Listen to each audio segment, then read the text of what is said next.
Israel is in really deep trouble.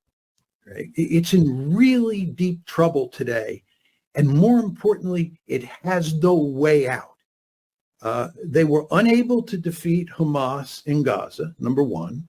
Number two, they're stuck in Gaza, right? They're not getting out. And you remember they left in 2005 because it was a hornet's nest. They're back in there. Right. Number three, they have no meaningful military solution against Hezbollah. They cannot defeat Hezbollah.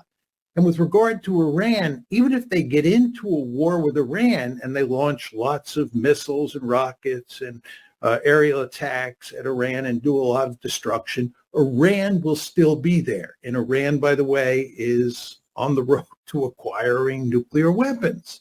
So they have all of those external problems. Then they have these wicked internal problems, which we saw on display earlier this week surrounding these 9 reservists who were arrested for gang raping a Palestinian prisoner. And by the way, that's just the tip of the iceberg in terms of the horrors that the Israelis have been inflicting on the Palestinians. But anyway, these 9 reservists who engaged in this gang rape were arrested.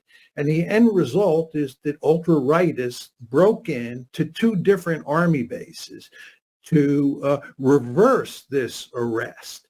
And if you look at the performance of the police and you look at the performance of the reservists in the IDF, some of whom joined with the protesters, you see that the Israelis run the real risk down the road of a civil war. Then finally, you want to understand that what's on display these days is manifest evidence that Israel is heavily dependent on the United States. They cannot fight these wars. They cannot continue like this without American support. We have given them $18 billion in 2024. Just think about that, $18 billion. And we help them in their military fight with Iran on April 14th. We are giving them all sorts of weaponry. They need us. They need us to provide diplomatic support. So this is not quite the independent country that Israel likes to think of itself as. It is heavily dependent on the United States. So when you take all of these factors into account, you then ask yourself the question, how can they get out of this? Attack Hezbollah in Lebanon? Are we serious? They did this in 1982. They did it in 2006. It was a disaster. Their army is worn out from what's happened in Gaza, where they haven't beaten Hamas.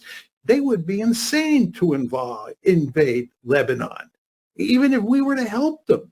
So how do they fix that problem? How do they fix the problem in Gaza? All of these problems are unfixable. They are in trouble, and they are digging deeper.